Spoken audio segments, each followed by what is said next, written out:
Welcome and welcome back to Authentic Lourdes, where I share all sorts of things, pick a cards, info about my observations in life, because I call myself Yo Mia. I feel like you guys are teaching me every freaking single day. It's incredible. I'm so grateful.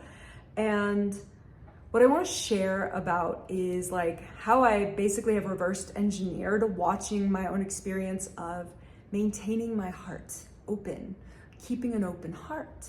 This is a part 2 to part 1. And what I've observed is like, I call this the open hand approach to life. Maintaining an open hand.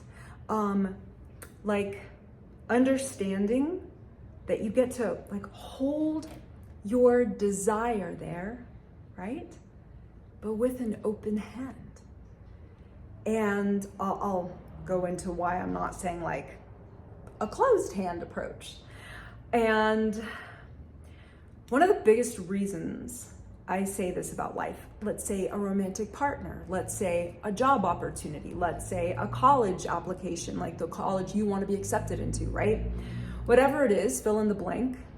As long as you can do this thing, maintain an open hand, hold the thing there.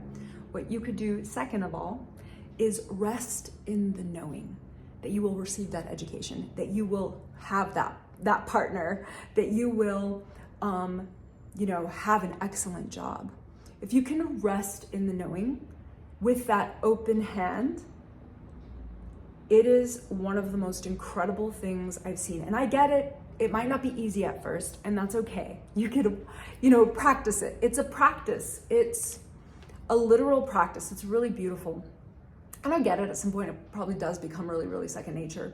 But it's gorgeous to actually apply this to your life, because it allows you to maintain this like where you're not guarded and you're not like, ugh, and you're not, right? Like, I gotta hold on to that thing, because that thing or that person or that opportunity or whatever it is, it's another energetic representation of you that you get to look at, and you don't want to be controlled.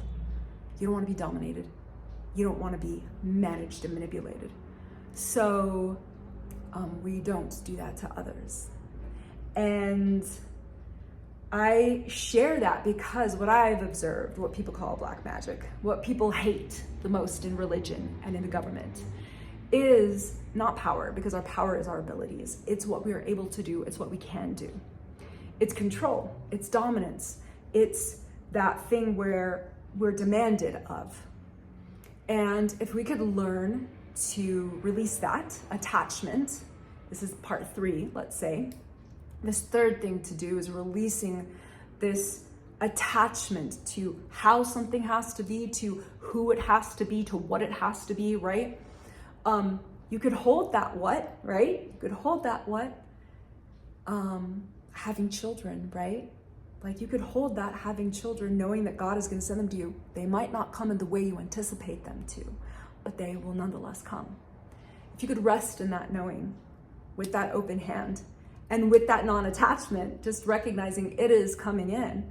Again, another practice, being not attached. I have seen people suffer so much because they attach to, again, the how, the what, this specific person, the blah, blah, blah, right? And like, if we could just hold that what, if we could just hold it, then God is going to show us, life is going to show us, all that is going to collectively come together and weave this beautiful tapestry in front of you, this beautiful story of what gets to happen. Like that non-attachment is that allowing.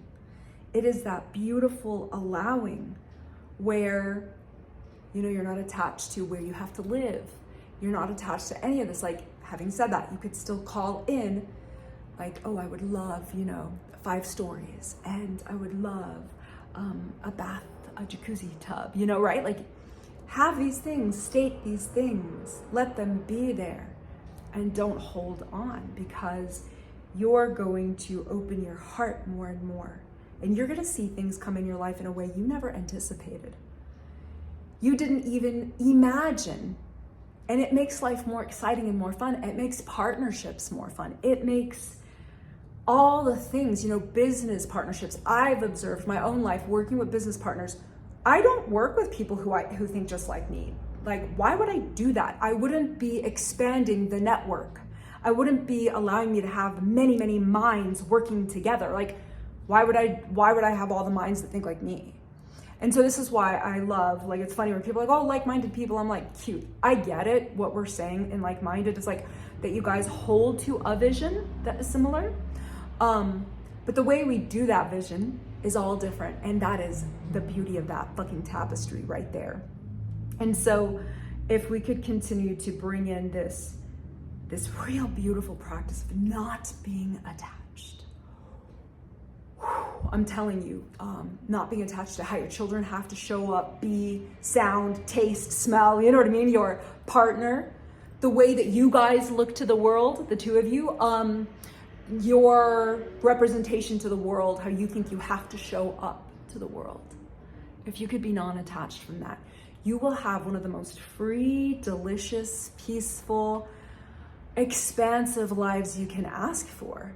That attachment will literally like crush you because it's connected to being in control. It's connected to that manipulation in a way that just crushes. It's soul crushing, right? When we're doing this whole approach of the closed hand, I have to have. So if you could rest in that knowing, again, with that open-handed approach to life, you will change everything. Apply it to whatever area of your life you can. And hey, if you have questions, drop it in the comments, you guys. I would love to see if you have questions about maybe a specific scenario. But yeah, I have seen it in my love life expand. I've seen it in my business life, partnerships expand. I've seen it with my family members expand. I just feel like we're able to have these conversations about things, and I don't feel like I have to attach to the way things have to be. And I'll share more, right? We'll do a part 3 of this open-hearted practice. But this open heart, I talk about it in part 2, where we're out of fight mode and we're in peace mode. And it is in that mode where you get to operate from a very different place than you would before. There's a lot less even asking of forgiveness one has to do, because you're realizing like, oh my God, like, yeah, we're gonna ask forgiveness, right? We're still gonna fuck it up. Great.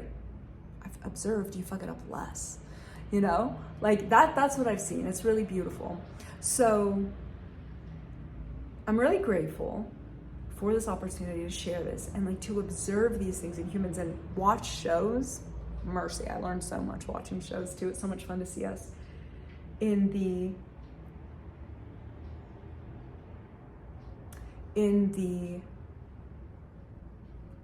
word I'm looking for is the assumptions we make.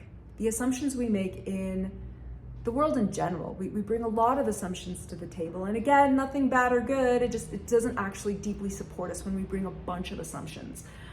So if you could be very curious, that will also really help you continue to bring open-heartedness to any realm. Thank you guys for being here. And I'll put my website link below so you guys can go check it out and see, because I do work with people one-on-one. And I do work with groups, and we have this beautiful experience. It's a global community called Soul Family Activations with Sorimar Lourdes. And we have people from all over the world who we meet with once a week on a Zoom call, and we remain in contact in a group container, a private container. And yeah, it's just a really beautiful experience. If you would like to if you feel called to being a leader and you feel called to being more vulnerable and like really making a difference on this planet, oh my God, please freaking come and join us. We would love that. Thank you for being here, and we will see you later. Don't forget, there'll be a part 3 on how to keep your heart open. Ciao.